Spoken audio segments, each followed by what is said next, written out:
सबसे पहले नजर डालते हैं अब तक की बुलेटिन। शामिल करते हैं राजा जंग से, जहां पर जमात अहले सुन्नत हल्का राजा जंग के ज़ेर एहतमाम मुहर्रमुल हराम के सिलसिला में शोहदाए कॉन्फ्रेंस का 10वां प्रोग्राम जामिया मस्जिद हज़रत बाबा फ़तेह शाह में मुनक़्क़द किया गया। प्रोग्राम में हज़रत अल्लामा मौलाना साहबजादा मोहम्मद ताहिर मंजूर मुर्तज़ाई ने अहले बैत और असहाबे रसूल की आपस में मोहब्बत और इमाम हुसैन अलैहिस्सलाम की शान पर कुरान और हदीस की रोशनी में बयान किया।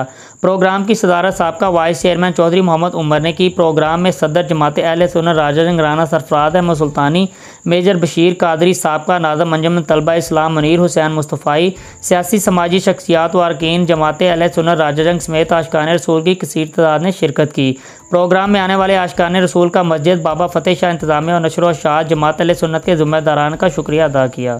जब डेटॉल एंटीसेप्टिक लिक्विड घर की हर बकेट का हिस्सा हो तो आप और आपका घर रहे 99.9% महफूज और सबको बचाए 100 किस्म की बीमारियों वाले जरासीम से। डेटॉल के रोजाना इस्तेमाल से मेरे अपने महफूज रहें।